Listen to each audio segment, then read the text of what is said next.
aftermath of the elections. There are a bunch of lawsuits that are filed.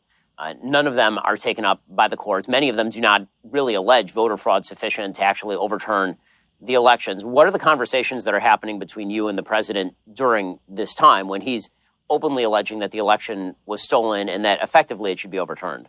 Well, I told the president that I thought he was not being well served because he only had 5 or 6 weeks to get his act together, and that his group of lawyers was out there. They weren't really alleging fraud, and to the extent they were, it was this absurd Dominion machine theory, and they wasted 5 weeks on that. And I said, the Justice Department is not a player in this other than pursuing crimes of fraud. And usually those take 2 years to investigate, and they're done in secret. So, the department is not a good tool to come in to, affect the outcome of an election. He has to do it through his campaign lawyers and the lawyers for the Republican Party in the states and so forth. And if there's fraud, we're looking at it. And so far, the stuff they're talking about is nonsense, including the thing down in Fulton County, Georgia. But he didn't seem to listen to me at all about that.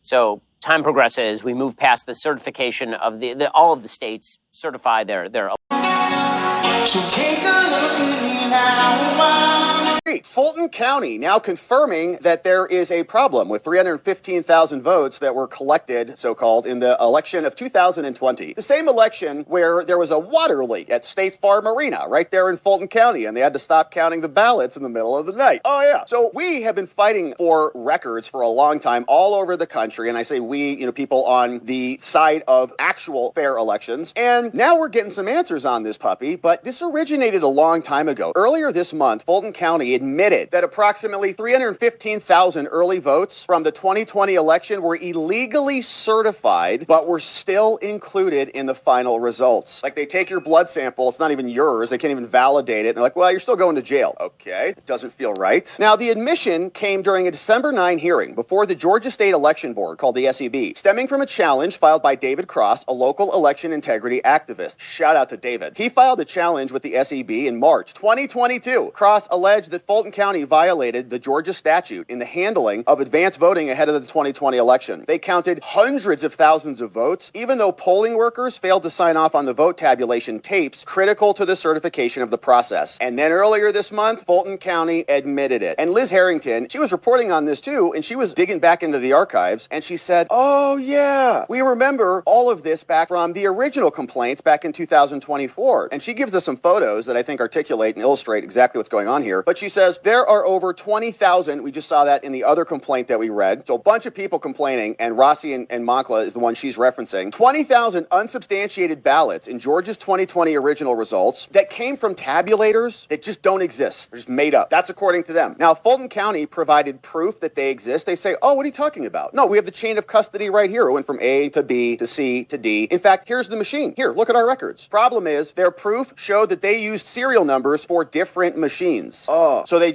Facts don't care about your feelings.